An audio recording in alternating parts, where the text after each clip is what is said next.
Hi welcome back to Mahiti Duniya YouTube channel my dear friends. ಈ ಒಂದು ವಿಡಿಯೋದಲ್ಲಿ ಪ್ರೌಢಶಾಲಾ ಶಿಕ್ಷಕರಿಗೆ ಬಡ್ತಿ ಮಾಹಿತಿ ತಿದ್ದುಪಡಿಗೆ ಸೂಚನೆ. ಏನಂತ ನೋಡ್ತಾ ಹೋಗೋಣ ಇದನ್ನು ಇನ್ ಡೀಟೇಲ್ ಆಗಿ. ಇದಕ್ಕೆ ಸಂಬಂಧಪಟ್ಟ ಒಂದು ವಿಡಿಯೋನ ನಿನ್ನೆ ಮಾಡಿದ್ವಿ ನಾವು.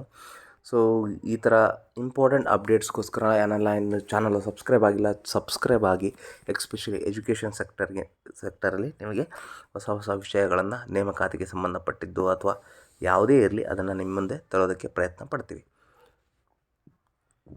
ಪದವಿ ಪೂರ್ವ ಶಿಕ್ಷಣ ಇಲಾಖೆಯ ಉಪನ್ಯಾಸಕರ ಹುದ್ದೆಗೆ ಬಡ್ತಿ ಪಡೆಯಲು ಅರ್ಹತೆ ಹೊಂದಿರುವ ಪ್ರೌಢಶಾಲಾ ಶಿಕ್ಷಕರ ಪಟ್ಟಿಯಲ್ಲಿರುವ ಲೋಪದೋಷಗಳನ್ನು ಸರಿಪಡಿಸಿ. ಅಂದರೆ ಏನು, ಇವಾಗ ಹೈಸ್ಕೂಲ್ ಟೀಚರ್ ಇರ್ತಾರೆ, ಅವ್ರದ್ದು PUCಗೆ ಪ್ರಮೋಷನ್ಗೋಸ್ಕರ ಶಾಲಾ ಶಿಕ್ಷಣ ಇಲಾಖೆ ಸೂಚನೆಯನ್ನು ನೀಡಿರುತ್ತೆ.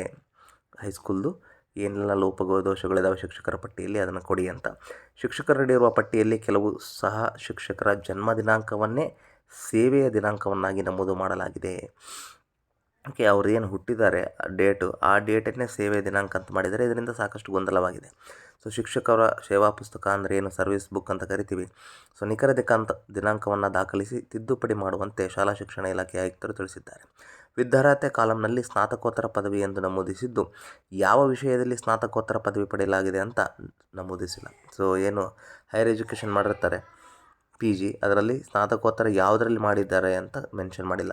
ಹೀಗೆ ಇತ್ತೀಚೆಗೆ ವರ್ಗಾವಣೆಯಾದ ಶಿಕ್ಷಕರು ವರ್ಗಾವಣೆಗೊಂಡಿರುವ ಜಿಲ್ಲೆಯ ಉಪನಿರ್ದೇಶಕರು ಮಾಹಿತಿಯನ್ನು ಅಪ್ಡೇಟ್ ಮಾಡಬೇಕು.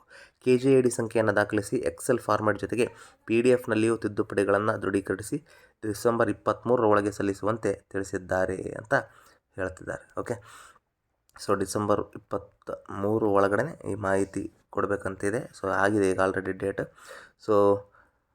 ಪ್ರೌಢಶಾಲಾ ಶಿಕ್ಷಕರ ಬಡ್ತಿಗೆ ಮಾಹಿತಿ ತಿದ್ದುಪಡಿಗೆ ಸೂಚನೆ ಕೊಡ್ತಿದ್ದಾರೆ. ಆಗುತ್ತೆ ಇದು ಹೈಸ್ಕೂಲ್ ಟು PUC.